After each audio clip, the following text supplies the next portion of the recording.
അപ്പോ ഒരിക്കൽ കൂടി നമ്മൾ എൽസി മേഡം അതിനെ കുറിച്ച് നമുക്ക് പറഞ്ഞു തരുമ്പോൾ ഇപ്രാവശ്യം എനിക്ക് നിങ്ങൾക്ക് ഒരു ഉപദേശമായിട്ട് പറയാനുള്ളത്, കൃത്യമായിട്ട് എൽസി മേഡത്തിന്റെ ക്ലാസ്സിന് കുറച്ചുകൂടി നോട്ട് ചെയ്യുക. നിങ്ങൾക്ക് എപ്പോഴും ആ നോട്ട് നോക്കിയാൽ ഏത് സമയത്തും അത് മനസ്സിലാകുന്ന തരത്തില്, ആ നോട്ട് നോക്കിയിട്ടെങ്കിലും നമുക്ക് പറയാൻ പറ്റുന്ന തരത്തിലേക്ക് നിങ്ങൾ അതിന്റെ കാര്യങ്ങൾ എഴുതിയെടുക്കണമെന്നാണ്. അപ്പോ നിങ്ങൾ എല്ലാവരോടും അനുവാദത്തോട് കൂടിയിട്ട് നമ്മളെ SPCയുടെ ട്രെയിനർ, SPCയുടെ മാത്രമല്ല ഇന്ന് കേരളത്തിന് തന്നെ ഏറ്റവും വലിയ ട്രെയിനറായി മാറിക്കൊണ്ടിരിക്കുന്ന ആള് കൂടിയാണ്. എനിക്ക് ഏറ്റവും വലിയ സന്തോഷം എന്ന് പറഞ്ഞത് എൽസി മേഡത്തെ വിളിക്കുമ്പോൾ നമ്മളൊക്കെ പലരും ഇത് പറഞ്ഞുകൊണ്ടിരിക്കുന്നത് മാത്രമാണ് ചെയ്തുകൊണ്ടിരിക്കുന്നത്. ഇപ്പൊ അധ്യാപകരായാലും മറ്റു മേഖലയിലുള്ള ആളുകളൊക്കെ അത് ഇംപ്രൂവ് ചെയ്യാൻ അല്ലെങ്കിൽ അവരുടെ ജീവിതത്തിലേക്ക് അത് ഒരിക്കൽ കൊണ്ടുവരാൻ വളരെ ചുരുക്കം ചില ആളുകൾ മാത്രമാണ് ചെയ്യുന്നത്. പറയുന്ന കാര്യങ്ങൾ ജീവിതത്തിൽ പ്രായോഗികവൽക്കരിച്ച് അല്ലെങ്കിൽ ജീവിതത്തിന്റെ ഭാഗമായി മാറ്റുന്നത്.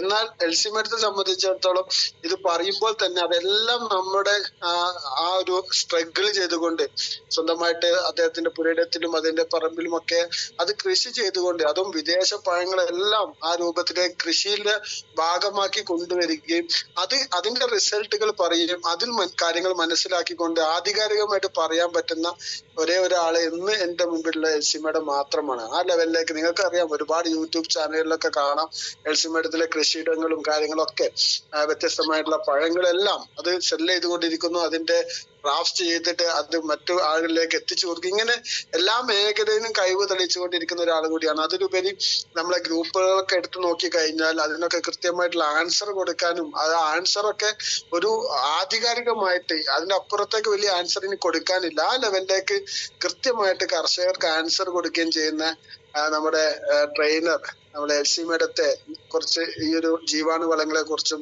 അതുപോലെ തന്നെ അക്വ പീച്ച് ബൂസ്റ്ററിനെ കുറിച്ചൊക്കെ സംസാരിക്കുന്നതിന് വേണ്ടിയിട്ട് ക്ഷണിക്കുകയാണ്. Thank you very much. അപ്പം എല്ലാവർക്കും നമസ്കാരം. അപ്പം ലാസ്റ്റ് ഞാൻ പറഞ്ഞത് നിങ്ങൾക്ക് നല്ല രീതിയിൽ മനസ്സിലായി കാണുമെന്നാണ് ഞാൻ വിശ്വസിക്കുന്നത്. ഇനിയിപ്പം ഒരു കാര്യം ചെയ്യാം, ഇനി എന്തെങ്കിലുമൊക്കെ സംശയങ്ങളുണ്ടെങ്കിൽ അത് കൂടുതലായിട്ട് നമുക്ക് പറയാം. പിന്നെ ഞാനിപ്പോൾ പറയാം, എൻ്റെ ഇടയ്ക്കാണെങ്കിൽ നിങ്ങൾ സംശയങ്ങൾ നോട്ട് ചെയ്ത് വെക്കുക, കഴിയുമ്പോഴത്തേക്കും നിങ്ങൾക്ക് ചോദിക്കാം. ഓക്കെ. അപ്പം ഞാൻ ആദ്യം തന്നെ പറഞ്ഞു, നമ്മളുടെ പ്രകൃതിയിൽ ഏറ്റവും കൂടുതലുള്ളത് ജീവാണുക്കളും അതുപോലെ തന്നെ സൂക്ഷ്മജീവികളുമാണെന്ന് പറഞ്ഞു. കാരണം സത്യം പറഞ്ഞു കഴിഞ്ഞാൽ നമ്മൾ ഈ പ്രകൃതിയിൽ 70% വരുന്നത് നമ്മൾക്ക് നഗ്നനേത്രങ്ങൾ കൊണ്ട് കാണാൻ പാടില്ലാത്ത സൂക്ഷ്മജീവികളാണ്. ശരിക്കും ബാക്കി 30% മാത്രമേ നമുക്ക് കാണാൻ പറ്റുന്ന സാധനങ്ങളുള്ളൂ. അതായത് മനുഷ്യരായാലും മൃഗങ്ങളായാലും പക്ഷികളായാലും അതുപോലെ തന്നെ ജീവികൾ എല്ലാം കൂടി കൂട്ടി അത് 30%. ബാക്കി 70% നമുക്ക് കാണാൻ സാധിക്കാത്തതുണ്ട്. അപ്പോൾ ഇതിൽ തന്നെ ഞാൻ ഇന്നലെ കഴിഞ്ഞ ദിവസം പറഞ്ഞിരുന്നു, ശ്രദ്ധിച്ചു കാണുമെന്ന് വിശ്വസിക്കുന്നു. ഫലം നമുക്ക് ഇത് തന്നെ 2 തരത്തിലുള്ളതുണ്ട്. ഒന്ന് ഉപകാരപ്രദമായിട്ടുള്ളത്, അതായത് നമുക്ക് നമ്മുടെ കൃഷിക്കും മനുഷ്യർക്കും എല്ലാം ഉപകാരപ്രദമായിട്ടുള്ള ഒരു വിഭാഗം. അതോടൊപ്പം തന്നെ നമ്മുടെ ചെടികൾക്കെല്ലാം അസുഖം വരുത്തുന്നതല്ലെങ്കിൽ ഉപദ്രവകാരികളാക്കുന്ന ഒരു വിഭാഗം. അപ്പോൾ ഞാൻ പറഞ്ഞു, ഉപകാരപ്രദമായിട്ടുള്ള സൂക്ഷ്മജീവികൾ തന്നെ 2 തരമുണ്ട്. ഒന്ന് ഏതാണ്? നമ്മളിടുന്ന, അതായത് സസ്യജാലങ്ങളുടെ അവശിഷ്ടങ്ങളും അവ തന്നെയും ജീവജാലങ്ങളുടെ അവശിഷ്ടവും അതുതന്നെയും അതുപോലെ പ്രകൃതിയിലുള്ള എല്ലാ സാധനങ്ങളും അഴുകിയാൽ മാത്രമേ ചെടികൾക്ക് എടുക്കാൻ പറ്റൂ. അപ്പോൾ അഴുകാനായിട്ട് അഴുകൽ നടത്തുന്ന സൂക്ഷ്മജീവികൾ മനസ്സിലായി കാണുമെന്ന് ചെയ്യുന്നു. അത് ആണ് നമുക്ക് ഉപകാരപ്രദമായ ഒരു വിഭാഗം. മറ്റേത് നമ്മളുടെ ജീവാണുക്കൾ. അങ്ങനെ ഈ 2 വിഭാഗങ്ങളാണ്. അപ്പോൾ ഈ 2 വിഭാഗത്തിൽപ്പെട്ട സൂക്ഷ്മജീവികളും വളരുവാനായിട്ട്, മണ്ണിൽ വളരാനായിട്ടോ അല്ലെങ്കിൽ പ്രകൃതിയിൽ എവിടെ വളരാനും വെള്ളത്തിൽ വളരാനും എല്ലാം നമ്മൾ ആ സ്ഥലത്തെ pH എന്ന് പറയുന്ന പൊട്ടൻഷ്യൽ ഓഫ് ഹൈഡ്രജൻ എന്ന് പറയുന്നത് 7 ആയിരിക്കണം. മനസ്സിലായോ? ഇനിയിപ്പോൾ 7 ആയില്ലെങ്കിൽ കൂടി 6.5-നും 7.5-നും ഇടയ്ക്കായിരിക്കണം. അതാണ് ഏറ്റവും ഇമ്പോർട്ടൻറ്റ്. കാരണം നമുക്കറിയാം, ഒരു 5-ൽ വളരുന്നത് ഒരു വിഭാഗം, അത് നമുക്ക് അതായത് ഫംഗസ്, വൈറസ്, ബാക്ടീരിയ ആ രീതിയിലുള്ളവരെ. 6-ൽ വളരുന്നത് വേറെ ഒരു ഇനം, അത് അത്ര തന്നെ ഉപദ്രവകാരികളല്ലെങ്കിലും നമുക്ക് ഉപകാരപ്രദമായിട്ടുള്ളതല്ല. എന്നാൽ 7-ൽ വളരുന്നത് മാത്രമാണ് നമുക്കറിയാം. മനുഷ്യൻ്റെ രക്തത്തിൻ്റെ pH എത്രയാണ്? 7.35-നും 7.45-നും ഇടയ്ക്കാണ്. അതോടൊപ്പം തന്നെ ഈ വെള്ളത്തിൽ മത്സ്യം വളരാനായിട്ട് അവിടുത്തെ വെള്ളത്തിൻ്റെ pH 7 ആയിരിക്കും. അതുപോലെ ഏത് സാധനം നല്ല രീതിയിൽ വളരാനായിട്ട് ആ മീഡിയത്തിൻ്റെ pH എപ്പോഴും 7 എന്നാണ് ഏറ്റവും. നമ്മുടെ അറിയാം, നമ്മുടെ ബ്ലഡ് എന്ന് പറഞ്ഞു കഴിഞ്ഞാൽ ഒരു ബഫർ സൊല്യൂഷനാണ്. ബഫർ എന്ന് പറഞ്ഞു കഴിഞ്ഞാൽ എപ്പോഴും അത് 7 തന്നെ മെയിൻറ്റെയിൻ ചെയ്തുകൊണ്ടിരിക്കുന്നതാണ്. അത് മെയിൻറ്റെയിൻ ചെയ്യാൻ വേണ്ടി നമ്മുടെ പല്ലിൽ നിന്നും എല്ലിൽ നിന്നും എല്ലാം കാൽസ്യത്തിനെ വലിച്ചെടുത്ത് ആ സൊല്യൂഷൻ എപ്പോഴും മെയിൻറ്റെയിൻ ചെയ്തുകൊണ്ടിരിക്കും. അത് അങ്ങനെ വരാതിരിക്കുമ്പോഴാണ് നമുക്ക് എപ്പോഴും കാലുവേദന, മുട്ടുവേദന, അതുപോലെ തന്നെ ഡീക്കേയും പല്ലിൻ്റെ കേട് അതുപോലെ എല്ലാം വരുന്നത്. അപ്പോൾ ഏറ്റവും പ്രധാനമായിട്ട് എല്ലാത്തിൻ്റെയും അടിസ്ഥാനം എന്ന് പറയുന്നത് pH 7. അതാണ് ഏറ്റവും അടിസ്ഥാനം. അപ്പോൾ നമുക്ക് ഇതുവരെ ഉള്ളത് നമ്മുടെ മണ്ണിൻ്റെ pH ബാലൻസ് ചെയ്യാനായിട്ടുണ്ടായിരുന്ന pH ബൂസ്റ്ററായിരുന്നു അല്ലേ. അപ്പം നമുക്കൊരു വണ്ടർഫുൾ പ്രോഡക്റ്റ് കൂടി വന്നിരിക്കുകയാണ്. അതാണ് നമ്മുടെ അക്വാ pH. അക്വാ pHൻ്റെ ഗുണം എന്താണെന്ന് പറഞ്ഞാൽ നമുക്കറിയാം, പലരും എന്നോട് ചോദിക്കാറുണ്ട്, എന്നാൽ പിന്നെ നമുക്ക് കക്ക പോരെ, കക്കയിലെ pH. പക്ഷേ ഈ കക്കയിൽ എന്ന് പറഞ്ഞു കഴിഞ്ഞാൽ ഏറ്റവും ദൂഷ്യമായ 1-2 കാര്യങ്ങളുണ്ട്. നിങ്ങൾ ചിലപ്പോൾ പരിശോധിച്ചാൽ മനസ്സിലാക്കും. ശരിക്കും ഈ കായലിൻ്റെയും കടലിൻ്റെയും ഒക്കെ അടുത്തുള്ള ആളുകൾക്കാണ് ക്യാൻസർ, വൃക്കരോഗങ്ങൾ ഇതെല്ലാം കൂടുതലായിട്ട് കാണുന്നത്. അതായത് പ്രധാന കാരണം എന്ന് പറഞ്ഞു കഴിഞ്ഞാൽ ഈ കക്ക ഇറച്ചി, അതോടൊപ്പം തന്നെ ചെമ്മീൻ, ഞൗണിക്ക, അതുമാതിരിയുള്ള അതായത് ഷെല്ലൊക്കെ കൂടുതലുള്ള ആ തരം സാധനങ്ങൾ എന്താ ചെയ്യുന്നതെന്ന് വെച്ച് കഴിഞ്ഞാൽ ഏറ്റവും അടിയിൽ നിന്നുള്ള സാധനങ്ങളെ പറ്റിപ്പിടിച്ച് തിന്നാണ് അതുങ്ങൾ ജീവിക്കുന്നത്. സത്യം പറഞ്ഞു കഴിഞ്ഞാൽ കടലിലും കായലിലും മറ്റും ഏറ്റവും കൂടുതൽ വിഷാംശം, ടോക്സിസിറ്റി അടിഞ്ഞു കൂടുന്നതും എവിടെയാണ്? കടലിൻ്റെ അടിഭാഗത്ത് ആണ്. മനസ്സിലായോ? അതുകൊണ്ട് തന്നെ ആ ഷെല്ലിനും ആ ടോക്സിസിറ്റി ഉണ്ട്, ആ വിഷാംശം ആ ഷെല്ലിൽ ധാരാളം ഉണ്ട്. അതുകൊണ്ടാണ് നമ്മൾ പലപ്പോഴും പറയുന്നത് ഈ പച്ചക്കക്ക പൊടിച്ചുണ്ടാക്കുന്ന നമ്മുടെ കാൽസ്യം കാർബണേറ്റ് ഇട്ട് വെള്ളം ശുദ്ധീകരിച്ചാൽ അതിൽ പലതരം നമുക്ക് ഉപകാരപ്രദമല്ലാത്ത വളരെയധികം ദൂഷ്യഫലങ്ങളുള്ള മാലിന്യങ്ങൾ കൂടി ചേരുന്നുണ്ട് എന്നുള്ള പ്രധാന കാരണം നമുക്കറിയാം, ആ കക്ക എടുക്കുമ്പോൾ, കക്ക അതിൽ നിന്ന് വലിച്ചെടുക്കുമ്പോൾ അതിൻ്റെ തൊണ്ടിലും അതിൻ്റെ കക്ക ഇറച്ചിയിലും എല്ലാം വളരെയധികം വിഷാംശങ്ങളുണ്ട്.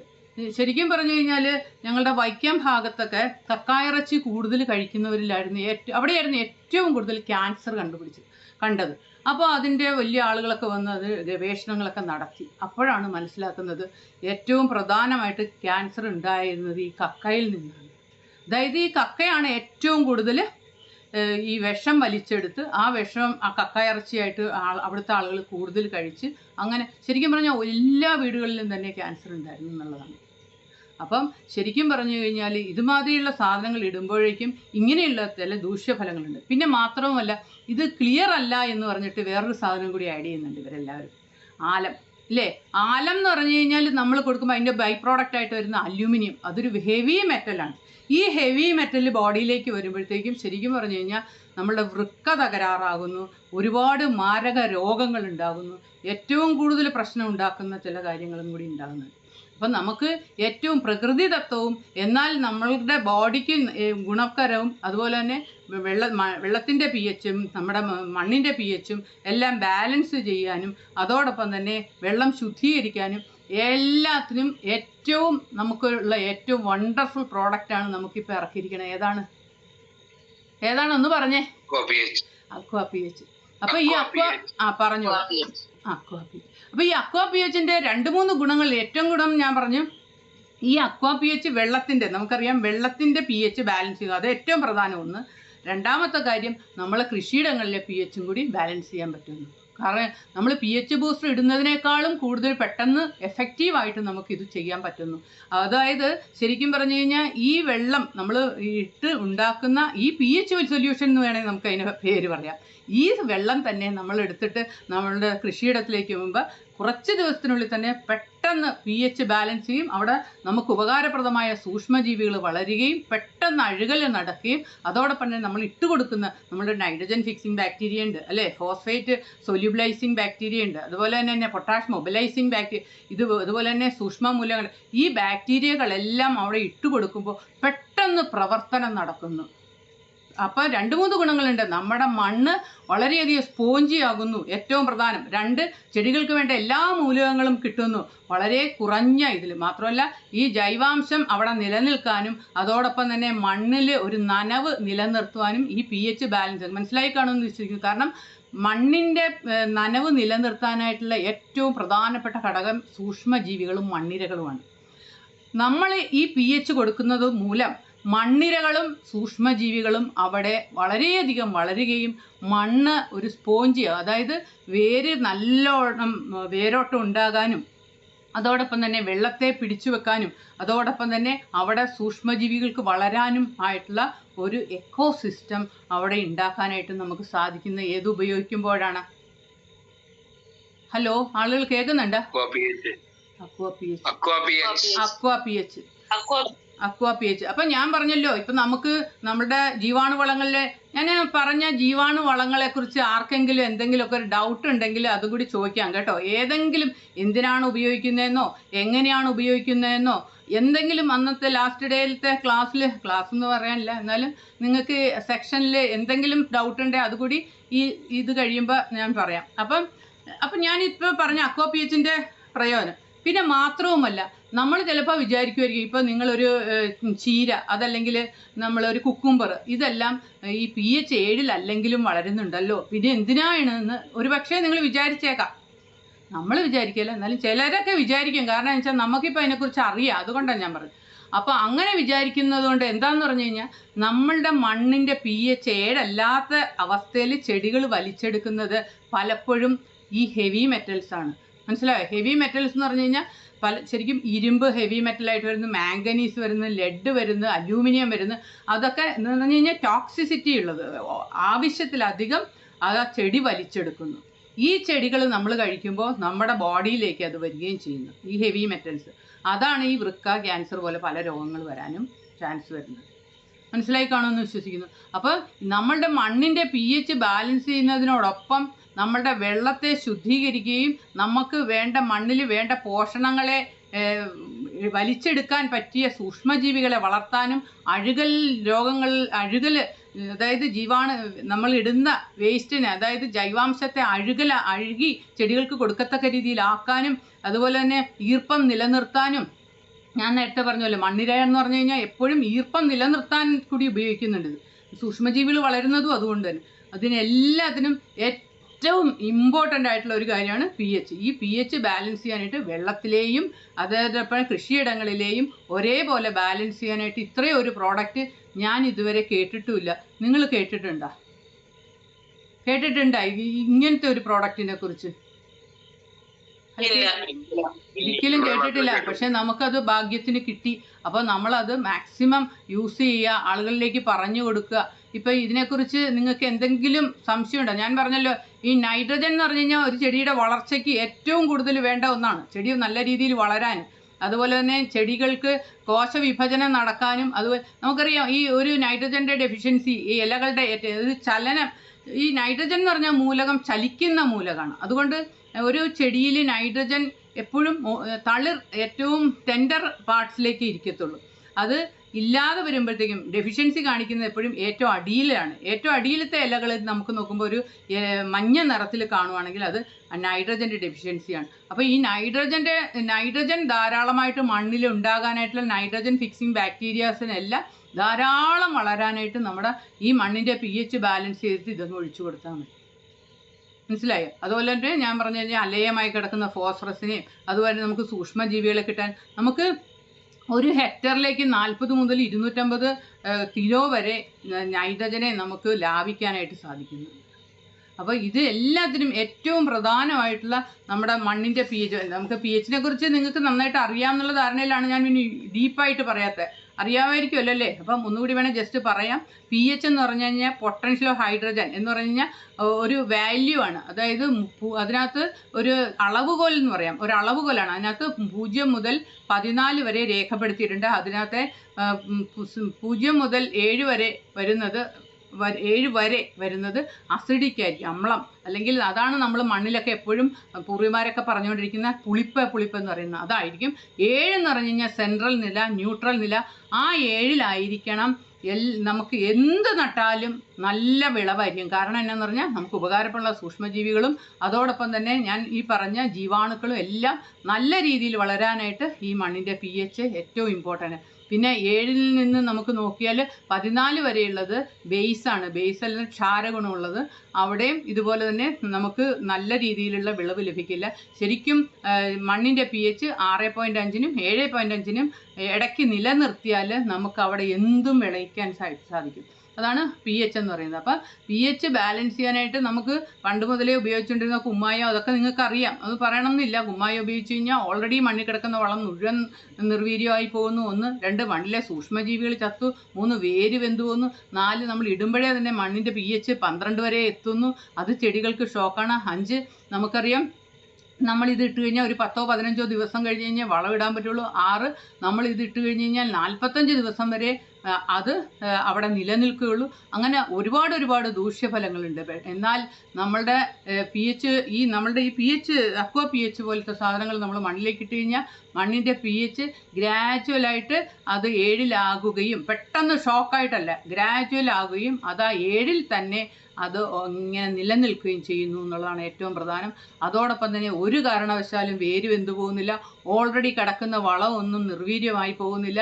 അതോടൊപ്പം തന്നെ 1-1.5 വർഷത്തോളം ആ pH ബാലൻസ് ചെയ്യാനായിട്ടും നമുക്കിത് സാധിക്കുന്നു. ഇതാണ് നമ്മൾ ഈ അപ്പോൾ ഈ അക്വാ pH കൊണ്ടുള്ള ഗുണം എന്താണ്? എത്ര കലങ്ങിക്കിടക്കുന്ന വെള്ളവും നമ്മൾ ഈ അക്വാ pH എടുക്കുമ്പോൾ കണ്ണുനീര് പോലെ തെളിഞ്ഞു വരുന്നതായിട്ട് കാണാൻ പറ്റുന്നുണ്ട്. അതോടൊപ്പം തന്നെ pH നമുക്ക് ബാലൻസ് ചെയ്യാനും ഏറ്റവും ബെസ്റ്റ് ഒന്ന് 2-ലെ നമുക്കിപ്പം വെള്ളത്തിൻ്റെയും അതോടൊപ്പം തന്നെ ആ 2ഉം കൂടിയുള്ള ഇത്രയും നാൾ നമുക്ക് മണ്ണിലെ മാത്രം കിട്ടിയിരുന്നു. ഇപ്പം വെള്ളവും pH മറ്റേ നമ്മൾ ഒഴിച്ചൊഴിച്ച് കൊടുക്കുന്ന എല്ലാത്തിൻ്റെ പ്രദേശത്തെ നമ്മുടെ കൃഷിസ്ഥലത്തെ എല്ലാം pH ബാലൻസ് ചെയ്യാനായിട്ട് നമുക്ക് അക്വാ pH നമുക്ക് ഏറ്റവും കൂടുതലായിട്ട് ഉപയോഗിക്കാൻ പറ്റും. ഇത് നമ്മൾ ഉപയോഗിക്കുന്ന വഴി നമുക്കറിയാം നമ്മുടെ pH ഈ 7 ആയിരിക്കുമ്പോൾ രോഗം പരത്തുന്ന പല ബാക്ടീരിയകൾ, ഫംഗസുകൾ, വൈറസുകൾ ഇതെല്ലാം ആ pH-ൽ വളരത്തില്ല. അതുകൊണ്ട് തന്നെ ചെടികൾക്ക് രോഗങ്ങൾ കുറയും. മനസ്സിലായോ? ഏറ്റവും പ്രധാനം പല രോഗങ്ങളുണ്ട് നമുക്ക്. ഇപ്പം മൊസൈക്ക് രോഗങ്ങൾ, അതുപോലെ തന്നെ ഏറ്റവും കൂടുതൽ നമുക്കിപ്പോൾ പറയാം ഫംഗസ് വന്നിട്ടുള്ള ഒരു ബാക്ടീരിയ വാട്ടം ഇല്ലേ. നമ്മൾ പൂവായി നിൽക്കുന്ന എന്താ പറയുക, ഈ തക്കാളിയൊക്കെ പെട്ടെന്ന് ഉണങ്ങി നിൽക്കുന്ന കാണാം. ഇതൊക്കെ ഈ ബാക്ടീരിയ വെട്ടം. ഇതെല്ലാം മണ്ണിൽ നമുക്ക് ഉപകാരമല്ലാത്ത സൂക്ഷ്മജീവികൾ വളരുന്ന കൊണ്ടുള്ള പ്രശ്നങ്ങൾ. ഇതുപോലെയുള്ള രോഗങ്ങളെല്ലാം നമുക്ക് ഇല്ലാതാക്കാനായിട്ട് നമുക്ക് മണ്ണിൻ്റെ pH ബാലൻസ് ചെയ്താൽ മതി. ഈ ബാലൻസ് ചെയ്യാനായിട്ട് നമുക്ക് ഉപയോഗിക്കാൻ ഏറ്റവും ഇപ്പോൾ നമുക്ക് pH ബൂസ്റ്ററിന് കൂടാതെ നമുക്ക് പറ്റുന്ന ഏറ്റവും നല്ലതാണ് അക്വാ pH. ഓക്കെ, ഇനിയിപ്പം ഞാൻ ഇത്ര കാര്യങ്ങളൊക്കെ കുറേ കാര്യങ്ങൾ പറഞ്ഞു. ഇതിൽ എന്തെങ്കിലും സംശയം ഉണ്ടെങ്കിൽ ഒന്ന് ചോദിച്ചോളൂ.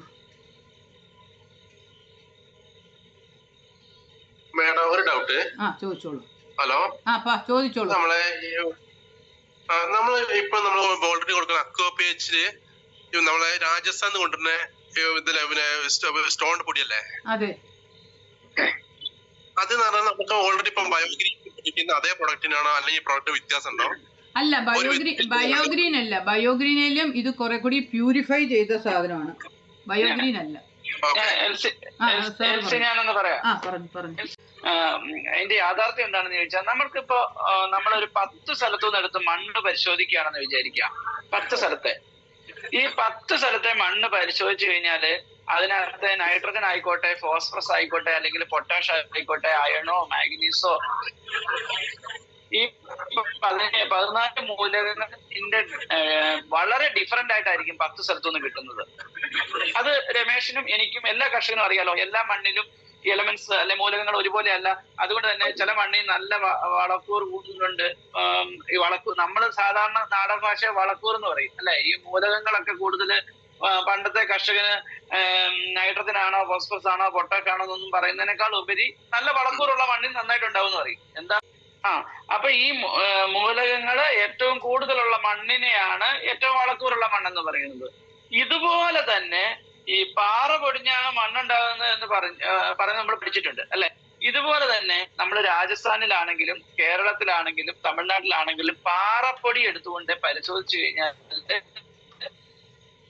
എല്ലാത്തിനും വേറെ റിസൾട്ടായിട്ട്.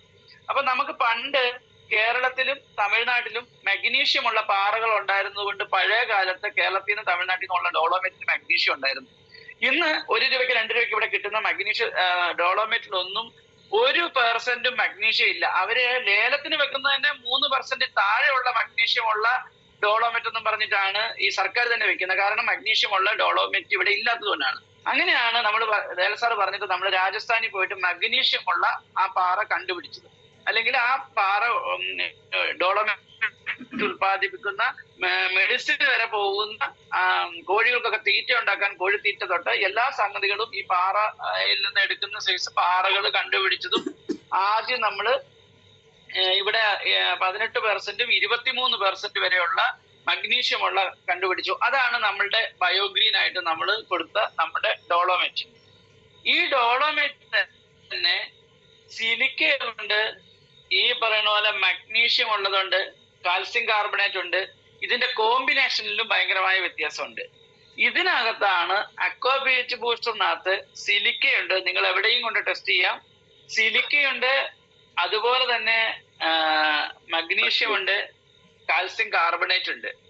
അപ്പൊ ഈ മൂന്നെണ്ണവും നമ്മുടെ ഹേർട്ടിനും എല്ലാ കാര്യത്തിനും വളരെയധികം വേണ്ടതും കൂടിയാണ്. അതുകൊണ്ട് തന്നെയാണ് ഇത് നമ്മൾ വെള്ളത്തിന്റെ pH കൂട്ടി കൃഷി ശരിയാക്കുന്നതോടൊപ്പം തന്നെ നമ്മൾ കുടിക്കുന്ന വാട്ടർ പോലും pH കറക്റ്റ് ആണെങ്കിൽ പല അസുഖങ്ങളും നമുക്ക് വരാതിരിക്കും. നിസ്സാര പൈസക്ക് നമുക്ക് pH കറക്റ്റ് ചെയ്യാൻ ഇതിൽ നിന്ന് പറ്റുകയും ചെയ്യുന്നത്. അപ്പൊ നമ്മൾ മനസ്സിലാക്കേണ്ടത്, രാജസ്ഥാനിലായിക്കോട്ടെ ലോകത്ത് എവിടെ ആയിക്കോട്ടെ, ഏതെങ്കിലും പാറപ്പൊടി എന്നുള്ള അർത്ഥമല്ല അതിനകത്ത് എടുക്കേണ്ടത്. നമ്മൾ അതിനകത്ത് അടങ്ങിയിരിക്കുന്ന മൂലകങ്ങളാണ് അതിനകത്തെ ക്വാളിറ്റി നിർണ്ണയിക്കുന്നത് എന്നുള്ളതാണ് അതിനകത്തെ കാര്യം. അപ്പോ ഡെഫിനറ്റ് ആയിട്ടും നമ്മൾ വരുന്ന ഡോളോമേറ്റില് ഉള്ള മൂലകമല്ല അക്വാ pH ബൂസ്റ്റർ ഉള്ളത്. രണ്ടും പാറപ്പൊടിയാണെന്നുള്ള സത്യമാണ്. രണ്ടും നമുക്ക് അതിന് വേണ്ടി ആളുകൾക്ക് വേണമെങ്കിൽ ഈ പറയുന്ന ഞാൻ തന്നെ അത് കഴിച്ചും കാണിച്ചു കൊടുക്കാം. കഴിച്ചെന്ന് വെച്ച് കഴിഞ്ഞാൽ പാറപ്പൊടി അകത്ത് പോയാൽ ഇത്രയ്ക്കേ പറ്റുള്ളൂ നമുക്കറിയാം. അത്രയ്ക്ക് നമുക്ക് 100% കൊടുക്കാവുന്ന, നിങ്ങൾ ഒരു സ്പൂൺ എടുത്ത് നിങ്ങൾ ഒരു വെള്ളത്തിൽ ഇട്ട് വെച്ച് നോക്കിക്കോ. പിറ്റേ ദിവസം വന്നിട്ട് അതിന്റെ pH നോക്കിയാൽ മതി. ഒരു 6.5 ഉള്ള ആയിരിക്കും നിങ്ങൾ നോർമൽ നിങ്ങൾ വാട്ടർ. പിറ്റേ ദിവസം അതൊരു 7 മുകളിലേക്ക് എത്തുന്നുണ്ടാവും. അപ്പൊ pH വാട്ടർ ഞാൻ അന്ന് പറഞ്ഞു, ലുലുമാളിൽ പോയിട്ട് 1/2 ലിറ്റർ മേടിക്കുന്ന 90 രൂപ കൊടുക്കണം. ഇത് 5 പൈസ 10 പൈസ പോലും 1 ലിറ്ററിന് ചെലവ് വരില്ല നമ്മൾ ഇതിലെടുത്തു കഴിഞ്ഞാൽ 90 രൂപയുടെ സ്ഥാനത്ത്. അപ്പൊ അതുകൊണ്ട് തന്നെ അക്വാ pH ബൂസ്റ്റർ എന്ന് പറയുന്നത് അതൊരു റവല്യൂഷണറി പ്രൊഡക്റ്റ് ആയിട്ട് മാറുന്നതാണ്. അപ്പൊ അതുകൊണ്ട് തന്നെ അതിന്റെ എത്ര % ആണ് സിലിക്ക, എത്ര % ആണ് കാൽസ്യം കാർബണേറ്റ്, എത്ര % ആണ് നിങ്ങൾ തൽക്കാലം ഇപ്പൊ അവരോട് പറയണമെന്നില്ല. നമ്മളുടെ എടുത്തുകൊണ്ട് പക്ഷെ ടെസ്റ്റ് ചെയ്താൽ നിങ്ങൾക്ക് കിട്ടുകയും ചെയ്യും. ക്ലിയർ ആയോ രമേശിന്റെ ഡൗട്ട്? Clear sir. അപ്പൊ സാർ ഈ നമ്മളെ പച്ചക്കക്കയിലേക്കാൾ കൂടുതൽ കാൽസ്യത്തിലുണ്ടോ, അല്ലെങ്കിൽ അതേ കാൽസ്യം കണ്ടന്റിന് വരുന്നത് കൂടുതൽ വരുന്നുണ്ട് അതില് പച്ചക്കക്കയിൽ കിട്ടുന്നത്? അതിനകത്ത് നിങ്ങൾക്ക് എൽസി പറഞ്ഞപ്പോ നിങ്ങൾ ശ്രദ്ധിച്ചിട്ടുണ്ടാവും. എൽസി നമ്മൾ പറഞ്ഞു നമ്മളുടെ പച്ചക്കക്ക നമ്മൾ ഇങ്ങനെ ഒരു വെള്ളത്തിന്റെ pH കൂട്ടുന്ന കാര്യത്തിലേക്ക് എടുത്തു കഴിഞ്ഞാൽ അതിനകത്ത് ഈ പറയുന്ന വിഷാംശം ഉണ്ടെന്ന്. അല്ലെങ്കിൽ ഇങ്ങനെ ചിന്തിച്ചാൽ മതി, ഈ കായലിലെയും കടലിലെയും ഏറ്റവും കൂടുതൽ ഹെവി മെറ്റൽസിനെ വലിച്ചെടുത്ത് വെള്ളത്തെ ശുചിയാക്കുന്ന ജോലിയിൽ ഏർപ്പെട്ടിരിക്കുന്നവരാണ് ഈ കക്ക. വെള്ളത്തിലുള്ള മാലിന്യങ്ങളെയും ഹെവി മെറ്റൽസിനെയും വലിച്ചെടുത്ത് ആ വെള്ളത്തെ ശുചിയാക്കുന്ന പ്രവർത്തനത്തിൽ ഏർപ്പെട്ടിരിക്കുന്നവരാ. അപ്പൊ നമുക്കൊരു സംശയം തോന്നാം, അപ്പൊ അത് പൊടിച്ചുകൊണ്ട് മണ്ണിലിട്ടാൽ നല്ലതാണ് അല്ലേ? മണ്ണിലിട്ടാൽ കുഴപ്പമില്ല. കാരണം എന്താണെന്ന് ചോദിച്ചാൽ ചെടികൾക്കൊരു സവിശേഷതയുണ്ട്. ആ ചെടികളില് എന്ത് വിഷം കൊണ്ട മണ്ണിലിട്ടാലും അത് എടുക്കുന്നതിനൊരു വ്യത്യാസമുണ്ട്. ഇപ്പൊ ഉദാഹരണം പറഞ്ഞാല് ഹെവി മെറ്റൽസ് ഉള്ള പച്ചക്കക്ക നമ്മൾ ഇടുമ്പോ അതോടൊപ്പം തന്നെ മണ്ണിന്റെ pH 7 മാറുമ്പോ ഹെവി മെറ്റൽസിനെ വലിക്കാതെയാണ് ചെടി വളരുന്നത്. ഹെവി മെറ്റൽസ് അപ്പൊ അവിടെ വലിക്കൂല, അത് മണ്ണിൽ തന്നെ കിടക്കും. നേരെ മറിച്ച് നമ്മൾ നേരിട്ട് വെള്ളത്തിലിട്ട് കലക്കിയിട്ട് കുടിച്ചു കഴിഞ്ഞാലോ നമുക്ക് നേരെ അകത്തേക്ക് പോകും. അതുകൊണ്ടാണ് നമ്മൾ തെരഞ്ഞെടുക്കുമ്പോൾ വെള്ളത്തിന്റെ pH ശരിയാക്കാൻ വേണ്ടിയിട്ട് നമ്മൾ കക്കേനെ ആശ്രയിച്ചാലും pH കൂടി വരുമെന്ന് നമുക്കറിയാം. പക്ഷെ ആ pH കൂടി എടുത്തു കഴിഞ്ഞാൽ അത് നമുക്ക് ഡയറക്റ്റ് ഉപയോഗിക്കുന്നതിന് നല്ലതല്ല എന്ന് പറഞ്ഞത്. ഈ ഹെവി മെറ്റൽസിനെ കക്ക വലിച്ചെടുക്കുമെന്നും കക്കയും കല്ലുമേക്ക പോലുള്ള എല്ലാ സംഗതികളും വലിച്ചെടുക്കുന്നത് കൊണ്ടാണ് എൽസി പറഞ്ഞത് അത് പോയിസണിങ് ആവുന്നുണ്ട്. അത് നമുക്ക് അതുപോലെ തന്നെ കാൽസ്യം ഡയറക്റ്റ് ചെയ്ത് കഴിഞ്ഞാൽ കിഡ്നി സ്റ്റോണും അറ്റാക്കും ഒക്കെ വരാനുള്ള പോസിബിലിറ്റി ഉണ്ടെന്ന് പറഞ്ഞത്. നേരെ മറിച്ച് അല്ലാതെ നല്ല pH വാട്ടർ കൊടുത്താൽ നമുക്ക് അസുഖമേ വരില്ല എന്ന് വേണമെങ്കിൽ പറയാം. അത്രയ്ക്ക് ബെസ്റ്റ് ആണ് pH നല്ല ഉള്ള വെള്ളം കഴിക്കുക എന്നുള്ളത്. ഓക്കെ സാർ, ക്ലിയർ ആയി. Okay sir. പിന്നെ നമ്മൾ ഈ ഇത് പിന്നെ കിണറിലിട്ട് എത്ര ദിവസം കിട്ടും ഈ pH പിന്നെ ഉപയോഗിച്ചിട്ട് കഴിഞ്ഞാല് എത്ര ദിവസം വരെ pH അതേപോലെ നിൽക്കും? നിങ്ങൾ ആ വെള്ളം എന്നും ഒക്കെ ഇരുന്നാലും ശരി, ഓരോ ദിവസവും അടുത്ത വരുന്ന വെള്ളത്തിന് ഈ pH തന്നെ വരുന്നുണ്ടാവും. അത് പരമാവധി എത്ര ദിവസം എന്നുള്ളത് നിങ്ങൾ ആ റിസൾട്ട് പറയേണ്ടത്. നമ്മളൊരു 2-3 ഷിഫ്റ്റ് 2-3 മാസമായിട്ട് പരീക്ഷിച്ചിട്ട് ഭയങ്കര സക്സസ്ഫുൾ ആയപ്പോഴാണ് നമ്മൾ പുറത്തേക്ക് വിട്ടത്. ഇനി നിങ്ങൾ ഓരോരുത്തരും അതിന്റെ സയന്റിസ്റ്റുകളായിട്ട്, കാരണം ലോകത്ത് ആദ്യമായിട്ടല്ല ഇങ്ങനെ ഒരു സാധനം വന്നേക്കുന്നത്. അപ്പൊ അതിന്റെ റിസൾട്ട് ഇങ്ങനെ നമ്മൾ ശരിക്കും ഒരാളിൽ നിന്ന് അനുഭവം കിട്ടിയാൽ ലക്ഷങ്ങളിലേക്ക് അത് പോകണം. അപ്പൊ ശരിക്കും എൽസി പറഞ്ഞതൊക്കെ നിങ്ങൾ എഴുത്തെടുത്ത് പഠിക്കുന്നതും ഭയങ്കര നല്ല കാര്യമാണ്. ഓരോ സ്ഥലങ്ങൾക്കും ഓരോ ആളുകളെയും നമുക്ക് ആവശ്യമുണ്ട്, ഇതിന്റെ നോളജ് ഉള്ള ആളുകളെ. അപ്പൊ ശരിക്ക് എനിക്ക് തന്നെ ഇന്ന് ഈ അക്വാ pH ബൂസ്റ്ററിനെ കുറിച്ച് സത്യം പറഞ്ഞാൽ ഇത്രയും കാര്യം ഞാൻ പറഞ്ഞിട്ടില്ലായിരുന്നു. പറയാതെ തന്നെ എൽസി അത് മൊത്തം തന്നെ പറഞ്ഞതെല്ലാം തന്നെ കറക്റ്റ് ആയിട്ട് തന്നെ ആ സാധനം പറഞ്ഞപ്പോ ശരിക്കും നിങ്ങളിൽ ഓരോരുത്തരും അല്ലെ എൽസിയെ പോലുള്ളവർ ഇതിട്ട് റിസർച്ച് ചെയ്യുന്നത് നമുക്ക് ഭയങ്കര ഇൻട്രസ്റ്റ് ഉള്ള കാര്യമാണ്. ഉപയോഗിച്ച് കഴിഞ്ഞാൽ കാൽസ്യത്തിന്റെ കുറവ് കാരണം ഇന്നൊരു വാഴ കൃഷി ചെയ്തേ നമ്മുടെ നെല്ല് വാഴ അത് ഇല വെട്ടാൻ വേണ്ടിയിട്ടാണ് വാഴ കൃഷി ചെയ്യുന്നത്. ഈ വാഴ പൂമ്പുരുത്ത് വരുമ്പോ അത് ചുരുണ്ടിട്ടാ വരുന്നത് പറഞ്ഞു. കാൽസ്യത്തിന്റെ കുറവ് കാരണമാണോ അത് അങ്ങനെ വന്ന് പറഞ്ഞിട്ട് കാൽസ്യത്തിന്റെ കിട്ടാൻ നമുക്ക് അക്വാ pH ബൂസ്റ്ററുള്ളതാണോ പുതിയതാണോ? 100% നല്ല. സുനിൽ ധൈര്യമായിട്ട് കൊടുത്തു. അക്വാ pH ബൂസ്റ്റർ കൊടുത്തു കഴിഞ്ഞാൽ 1 വീക്കിനുള്ളില് ആ കൂമ്പ് ശരിയാവും. അത്ര ഫാസ്റ്റ് ആയിട്ട് കാൽസ്യം അത്ര പെട്ടെന്ന് ചെടിക്ക് കിട്ടും. വേറെ ഒരു രീതിയിലും നമ്മൾ ട്രിപ്പ് ഇടുന്നത് പോലെയാണ് അക്വാ pH ബൂസ്റ്റർ വെള്ളത്തിൽ ഒഴിച്ചിട്ട് വെള്ളം കയറ്റി ആ ചെടിക്ക് കൊടുത്തു കഴിഞ്ഞാല്. മറ്റത് എങ്ങനെയായാലും നമുക്കൊരു 30 ദിവസം കഴിഞ്ഞ് പയ്യെ കയറി വരും. ഇത് അപ്പൊ തന്നെ കറണ്ട് കിട്ടുന്ന നല്ല റിസൾട്ടാ. Okay sir, okay, thank you. ഞാനപ്പോ വിളിച്ച് പറയാം. രണ്ടാമത് അതിനകത്ത് മഗ്നീഷ്യവും സിലിക്കയും ഉള്ളത് കൊണ്ട് ചെടിക്ക് നല്ല പച്ചക്കളറും ഉണ്ടാവും, ഫാസ്റ്റ് ഗ്രോത്തും ഉണ്ടാവും. എൽസി എന്താ ആഡ് ചെയ്യാം? അതോടൊപ്പം തന്നെ നമുക്കറിയാം, നമ്മളിപ്പം വെള്ളം പ്യൂരിഫൈ ചെയ്യാനായിട്ട് പലപ്പോഴും ക്ലോറിനോ അല്ലെങ്കിൽ ബ്ലീച്ചിങ് പൗഡറോ ഒക്കെ ഇട്ടാണ് പലപ്പോഴും ചെയ്യുന്നത്. പക്ഷേ ഇതുമാതിരി ബ്ലീച്ച് ചെയ്ത് പ്യൂരിഫൈ ചെയ്ത വെള്ളം കൊണ്ട് നമ്മളിപ്പം മുടി പോലെയൊക്കെ കഴുകുകയാണെന്ന് ഓർത്തോ, അങ്ങനെയൊക്കെ ചെയ്യാൻ മുടി പൊഴിച്ചിൽ അതുപോലെ ഉള്ള പ്രശ്നങ്ങൾ. പക്ഷേ എന്നാൽ നമ്മളിപ്പോൾ ഈ അക്വാ pH വെച്ച് നമ്മൾ ക്ലീൻ ചെയ്ത വെള്ളം, നമ്മൾ പ്യൂരിഫൈ ചെയ്ത് വെള്ളം കൊണ്ട് തലമുടിയൊക്കെ കഴുകേണ്ട, തലമുടി ധാരാളം വളരുകയും കൂടി ചെയ്യും.